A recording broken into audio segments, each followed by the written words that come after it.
அனைவருக்கும் வணக்கம். நாம் திரு அருட்பிரகாச வள்ளலார் பதிப்பித்த கண்ணுடைய வள்ளல் என்கிற மகா ஞானி இயற்றி அருளிய ஒழிவில் ஒடுக்கம் என்கிற நூற்தொகுப்பை வாசித்துக் கொண்டிருக்கிறோம்.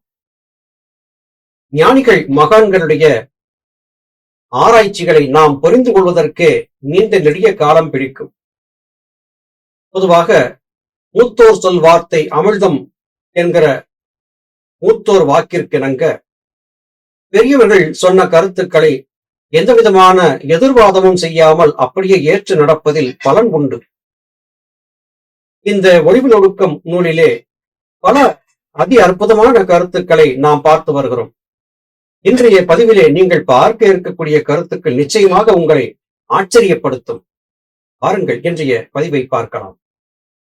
இது என்றது எல்லாம் பொய் என்றான், எனக்கு பொது அன்றி தங்கும் இடம் போச்சு.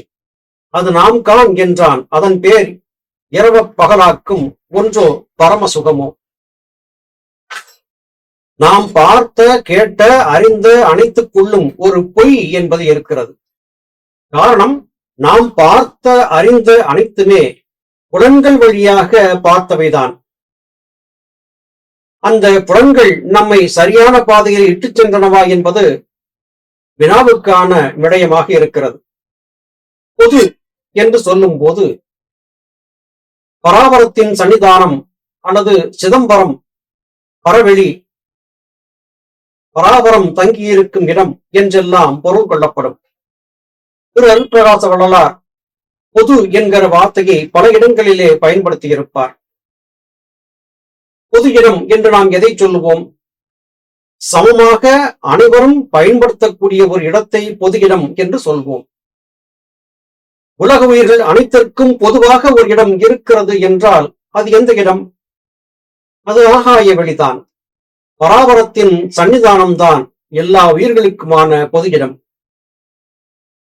இது எல்லாம் பொய் என்று புரிந்து கொள்ளாவிட்டால், புலன்கள் வழியாக பார்க்கக்கூடிய இந்த உலகம் என்பது பொய் என்பதை புரிந்து கொள்ளாது போய்விட்டால் நமக்கு பொதுவில் இடம் கிடைக்காது.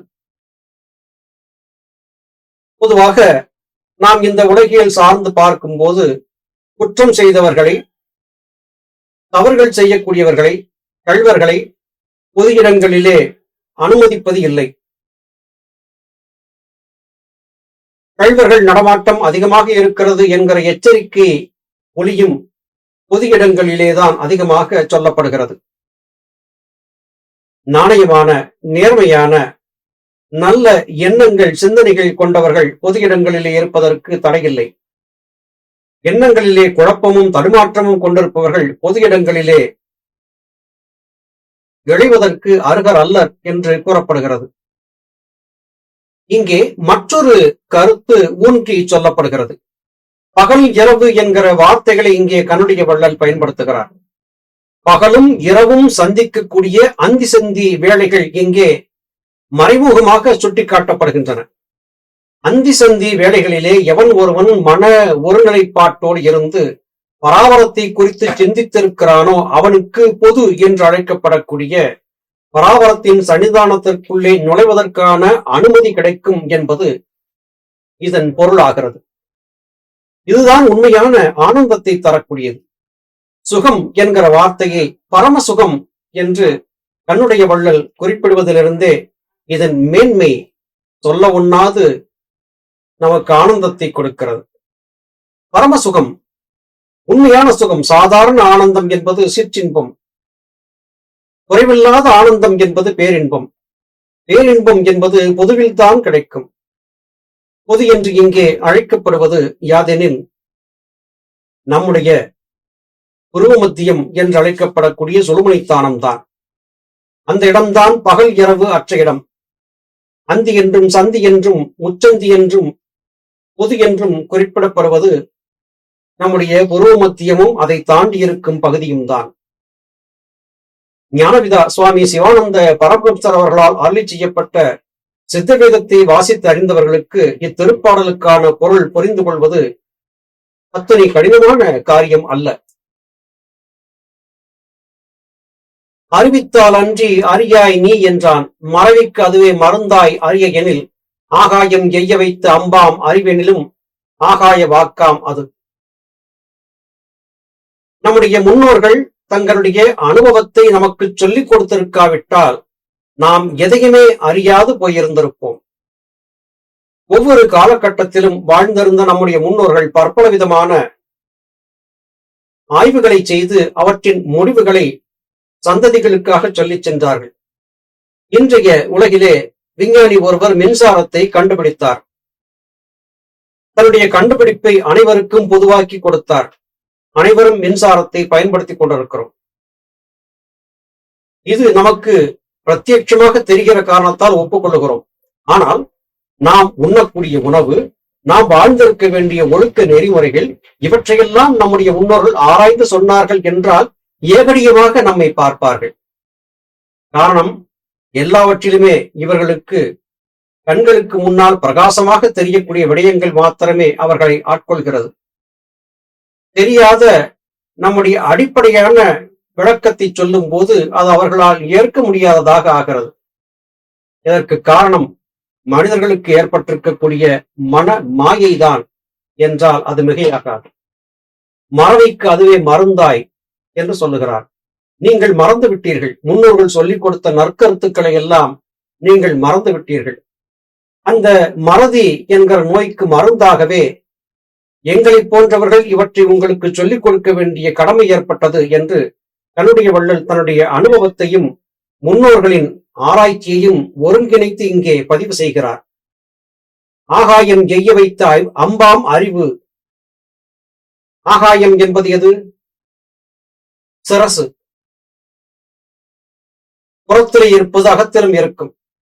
அந்த ஆகாயத்தை எய்ய வைத்த அம்பு, அதுதான் ஆகாய வாக்கை பெற்றுத்தரக்கூடியது. ஆகாயத்தை எய்ய வைக்கக்கூடிய அம்பு என்றால் வில் என்கிற ஒன்று வேண்டுமே. அந்த வில் என்பது எது? நம்முடைய இரு உருவங்களையும் இணைத்து ஒரு வரைபடமாக வரைந்து பார்த்தால் அது வில் என்கிற வடிவத்திற்கு வரும். நடுவிலே பாயக்கூடிய அம்பு எது? அதுதான் சந்திரகளை சூரியகளை ஒன்றாக இணைத்து வாசியின் மூலமாக நாம் உருவாக்கப்படக்கூடிய அற்புத சக்தி. எங்கு சுற்றி வந்தாலும் நம் தலைக்குள்ளே இயங்கக்கூடிய ஆற்றலை பற்றித்தான் சித்தர்கள் சொல்லி வருகிறார்கள்.